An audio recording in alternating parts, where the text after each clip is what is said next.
Welcome to How to Build the Future. Today our guest is Mark Zuckerberg. Mark, you have built one of the most influential companies in the history of the world, so we are especially excited that you are here. I'm not sure where to go from there. Well, why don't we start with just the early days of Facebook? Tell us what it was like when you started it. Sure. So for me, the thing that I was really fascinated by, and always have been, is people, right? And how people work. When I was in college, I studied psychology and computer science. And one of the things that you learn when you study psychology is that there are all these parts of the brain which are geared just towards understanding people, right? Understanding language, how to communicate with each other, understanding facial expressions, emotions, processing. Yet when I looked out at the internet, right, in 2004, which is when I was getting started, you can find almost anything else that you wanted, right? You could find news, movies, music, reference materials. But the thing that mattered the most to people, which was other people and like understanding what's going on with them, just wasn't there, right? And I think what was going on was that all that other content was just out there, able to be indexed by, search engines and other services. Yeah. But in order to understand what's going on with people, you needed to build tools that made it so that they could express what was going on with themselves. I wanted to figure out what courses to take, so I built this little website, Course Match, that that just made it so that you could enter what courses you were taking, and you could click on them and see who else was in them, and it did all these correlations. So it told you people who took this course were likely to enjoy this course too. And the thing that just struck me from the beginning is, people would just spend hours clicking through here are the courses that people are taking, and wow, isn't it interesting that this person is interested in these things? And it was just text, right? There was nothing that was like super interesting there, but that just struck me as, people have this deep thirst to understand what's going on with those around them. And there were probably 10 other things like that I built when I was at Harvard before I actually got around to building the first version of Facebook that kind of added a lot of these things together. Did you think Facebook was going to be a company when you started?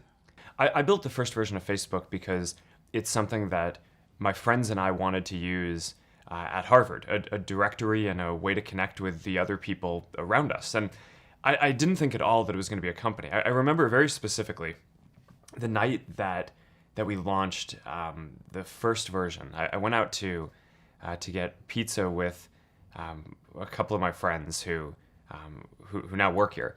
And I remember really clearly we were talking about how one day we thought that someone was going to build a community like this for the world, and that would be some company.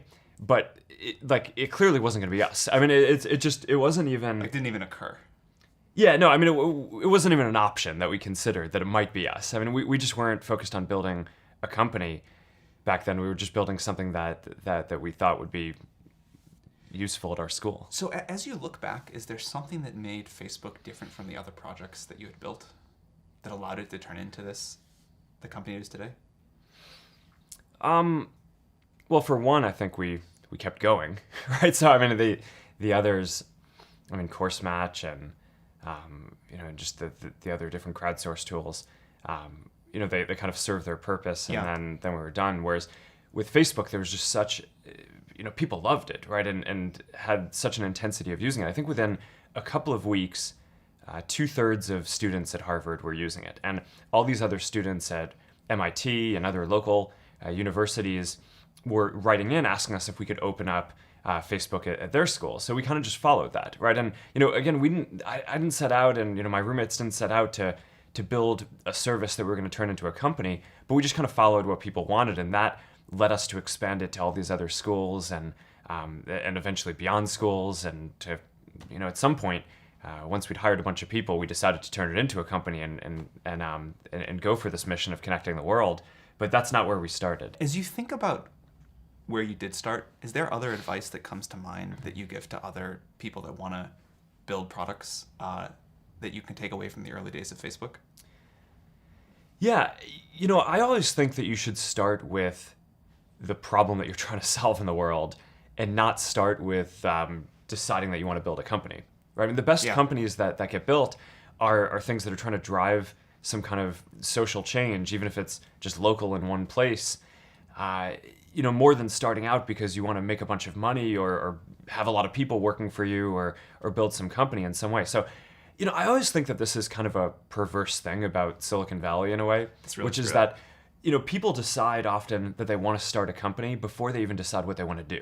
And that just feels really backwards to me. And, for anyone who's had the experience of actually building a company, you know that you go through some really hard things along the way. And I think part of what gets you through that is believing in what you're doing and knowing that what you're doing is really delivering a lot of value for people. And that's, I think, how the best companies end up getting made. I want to talk for a second about low points, because I think people never appreciate how bad they really are. And I think it's always Yeah. reassuring to hear that even Mark Zuckerberg went through some serious low points and came out okay. So can you tell us about some of the hardest parts in the early history of Facebook? Yeah, I think one of the hardest parts for me was actually when Yahoo offered to buy the company for a lot of money. Because up until that point, that was this turning point in the company where before that we every day we'd just come in and kind of do what we thought was the right next thing to do. Right, we'd open to more schools. We opened to high school Yeah. and opened beyond schools and launched more photos because that's what it seemed like the next thing that we needed to do to help people express themselves and understand more what was going on around them. But then, Yahoo came in with this really meaningful offer, right? I mean, $1 billion for. And this was how far into the company? It was a couple of years in, Okay. right? And we had 10 million people using the product at the time, right? So it wasn't as if it were obvious that we were going to succeed far beyond that. And that was the first point where we really had to look at the future and say, wow, is what we're going to build going to actually be so much more meaningful for this? And, that caused a lot of interesting conversations in the company and with our investors. And, at the end of that, Dustin and I just decided, no, we think that we can actually go connect more than just the 10 million people who are in schools. We can go beyond that and have this really be a successful thing. And we decided to go for it. But that was really stressful because a lot of people really thought that we should sell the company. And for a lot of folks who joined a startup, I feel like at that point I hadn't been very good about communicating that we were trying to go for this mission. Yeah.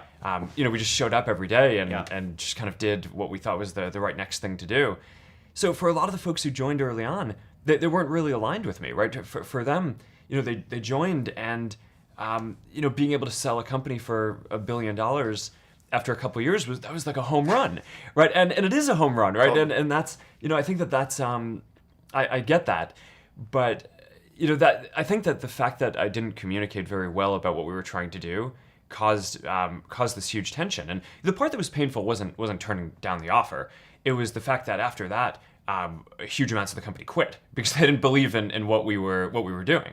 Right? I mean, if you look at the management team that we had, Did that whole management team leave? the whole management team was gone within about a year after that. Did you ever regret that decision in that period? Like, were there times where you were like, well, we should have sold? I got really lucky because, not only did what I believed in end up working out, but it ended up working out pretty quickly, right? So it literally, I think this was in the summer of 2006, and by, I think the next month after that, we launched Newsfeed, right? Which now 10 years later, looking back at it, is, one of the most used products in the world. And then we launched the ability for anyone to sign up, which immediately started growing the community. So within a few months after turning down the offer, I think it was actually pretty clear that it was the right decision. But I think since then there have been much harder decisions Yeah. that we've had to make. Where sometimes you have to bet on something and either bet the direction of the company or bet billions of dollars on something, and it's not going to be clear whether you're right for 5 or 10 years. And that I think actually can end up being much harder than this That's one. what I want to talk about next. But before we go there, have you ever thought about selling the company again since? No, after that point, 'Cause I was just yeah, got that out of the way. We're going to Yeah. hire people that want to be here for a long time. And yeah. cool. Yes, so I want to talk about one of the most common questions we get from people building products is how to decide what to build, how to figure out when to bet the company, how to do something totally new. Yeah. And I think one thing that Facebook has done incredibly well is figure out what to build and build this repeated innovation culture, which I think is like the hardest thing to do in business. So How have you done that, and how do you advise other people to do the same? I think the key is building a company which is focused on learning as quickly as possible. Right? Companies are learning organisms, and you can make decisions that either make it so that you learn faster or you learn slower. And in a lot of ways, building a company is like following the scientific method, right? You try a bunch of different hypotheses, and if you set up the experiments well, then you kind of learn what to do. And I think that's an important philosophy. So there are all these different decisions that we make inside the company, everything down to really empowering individual engineers. We invest in this huge testing framework, right? At any given point in time, there's not just one version of Facebook running in the world, right? There's probably tens of thousands of versions running because engineers here have the power to try out an idea and ship it to maybe 10,000 people or 100,000 people, and then they get a readout on how that version of what they did, whether it was a change to show better content in newsfeed or UI change or some new feature, they get a readout on how that version performed compared to the baseline version of Facebook that we have on everything that we care about, how connected people are, how much people are sharing and how much they say that they're finding meaningful content, business metrics like how much revenue we make and engagement of the overall community. And by running tens of thousands of different experiments and putting the power in people's hands to try all these different things, you can imagine we just make so much more progress than we could if every change had to be approved by me, right? Or every idea had to come from management. So I do think that there's something very deep about building this, learning culture and moving quickly towards that just helps you get ahead over time. What about the bigger bets, like making a large acquisition or the rollout of newsfeed or something like that? How do those decisions work? So I actually think when you do stuff well, you shouldn't have to do big crazy things, right? So you want to actually evolve in a way where you're working with your community and making steps and learning. So take newsfeed, for example. That was a relatively big shift, but it actually had been a couple of years in the making by watching how people were using the service, right? So when we started off, we didn't have anything like newsfeed that showed you updates from what people were sharing. We just had profiles. And what we found were originally one of the big behaviors was people would just click around, right? They'd click on different profiles, hundreds of them, and they'd go through all their friends to see what people had changed, right? To see what the update was in their friend's day. And we learned from that people were not just interested in looking up and learning about a person, but also understanding the day-to-day changes. So, first we made this product that just showed in order which of your friends had updated their profile, right? So that at least told you whose profile to click on. And then, the first version of newsfeed was really simple. All it did was it basically took the content that people were posting and put it in order on your homepage. So I think when things are working well, you use data and you use the qualitative feedback that you're getting from listening to how your community is using your product to tell you what problems to go solve. And then you basically use intuition to figure out what the solutions to those problems might be. And then you test those hypotheses by rolling them out and getting more data and feedback on that. And then that gives you a sense of where to go. When I look at things like, we bought, the Oculus team for a lot of money, right? I actually view that as, if we'd done a better job of building up some of the expertise to do some of that stuff internally, then, maybe we wouldn't have had to do that. But, instead we hadn't done that. And, the Oculus team is by far the most talented team working on that problem. So it just made sense to go make this big move. But I actually kind of think as CEO, it's your job to not get into a position where you need to be doing these crazy things, right? And, yes. Of course it's inevitable, over the period of doing stuff, you'll, you can't be ahead of everything. So it's better to make big moves and be willing to do that than, have pride and not do that and never admit that you could have done something better in the past. But I think when stuff is working well, you're learning incrementally and growing that way. Speaking of growing, one thing I heard you say years ago is that one of the best things Facebook had done was invent the idea of a growth group. And so this is something now that I've heard a lot of founders ask about. Could you tell us, is that still something you recommend people running companies put in place and how Facebook's worked in the early days? So making it so we could grow faster was I think the most important product feature that we ended up building for Facebook. And the traditional approach to growing and marketing is you have a communications group or you have a marketing team and you buy ads. And I think that there's sometimes there's a place for that, especially when you're trying to communicate something and get a message out.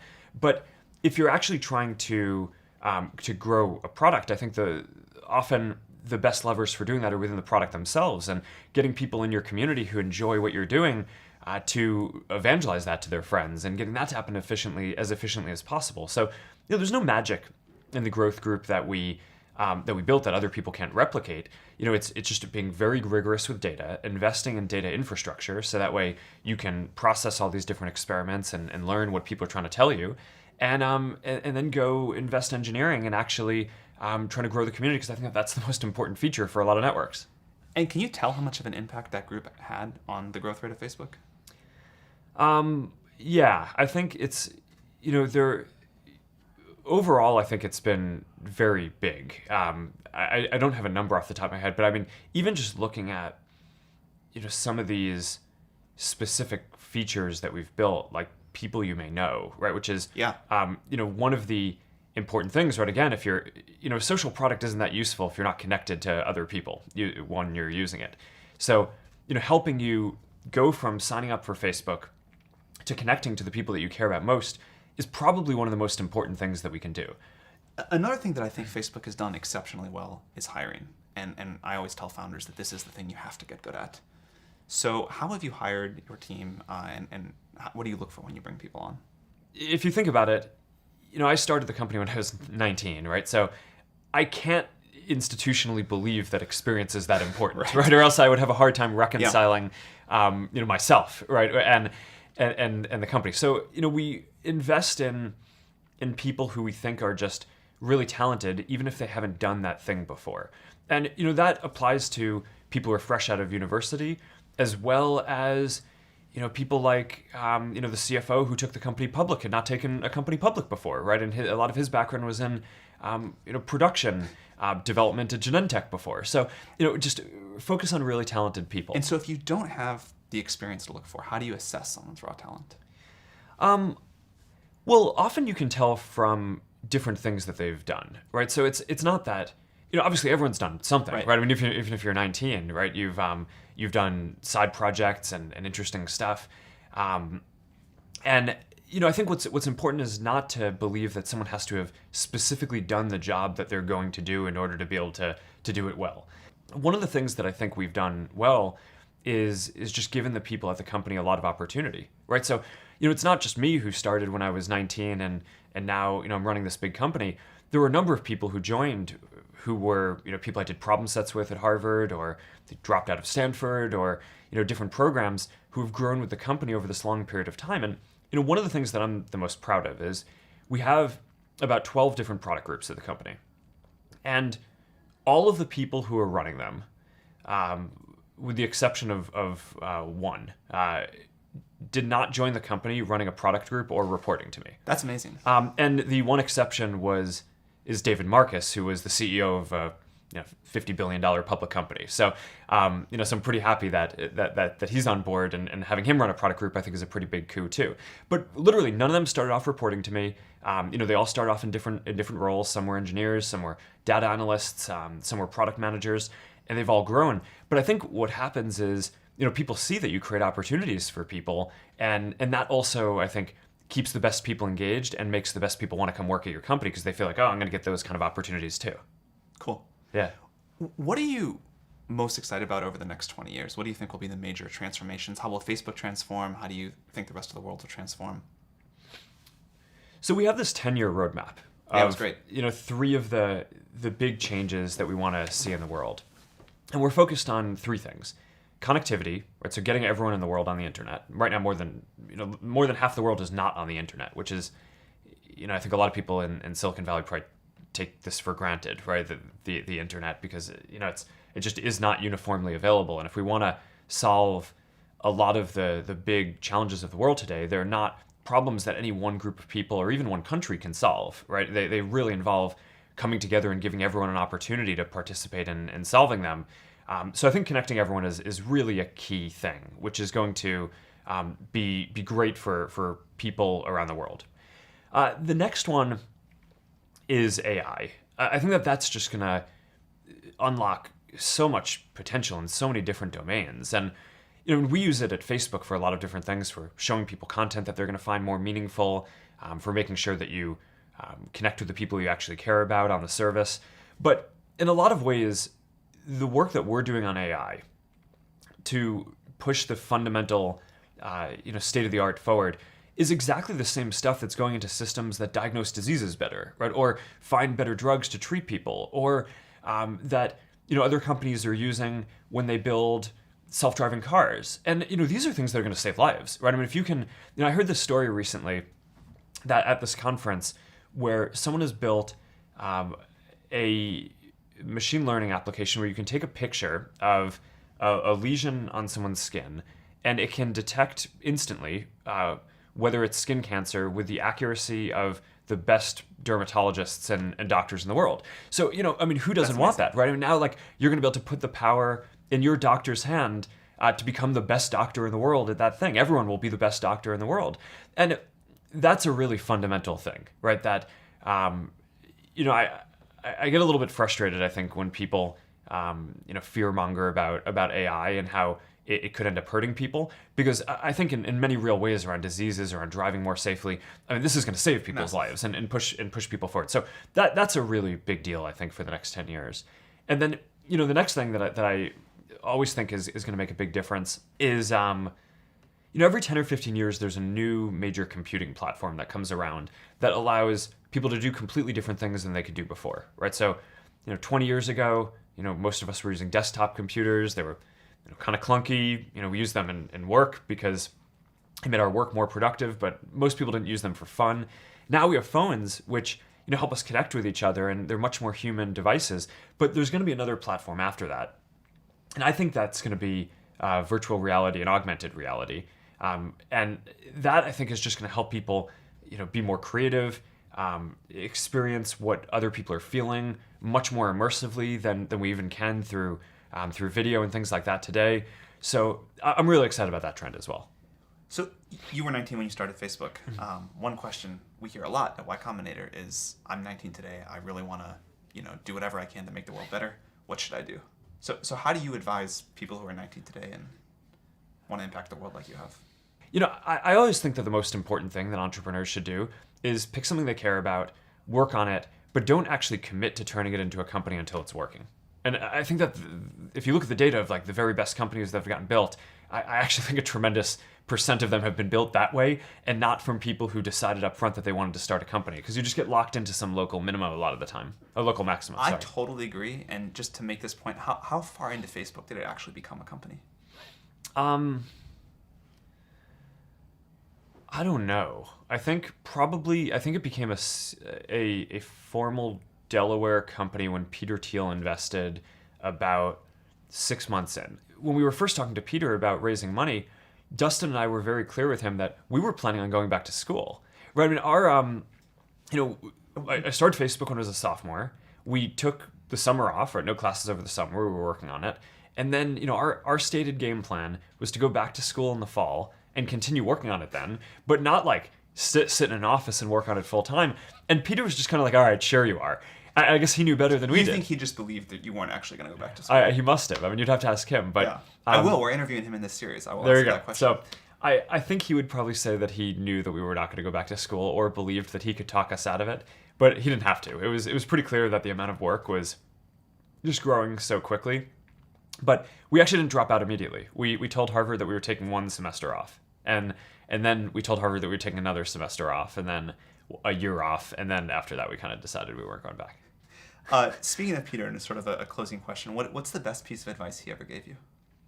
I think Peter was the person who told me this really pithy quote that in a world that's changing so quickly, the biggest risk you can take is not taking any risk. And I really think that that's true, right? I mean, a lot of people, I think that, whenever it comes to, whenever you get yourself into a position where you have to make some big shift in direction or do something, there are always people are going to point to the downside risks of that decision, and locally they're maybe right. I mean, for any given decision that you're going to make, there's upside and downside. But in aggregate, if you are stagnant and you don't make those changes, then I think you're guaranteed to fail, right? And not catch up. So to some degree, I think it's really right that over time, the biggest risk that you can take is to not take any risks. That is a great place to leave it. Thank you very much. All right.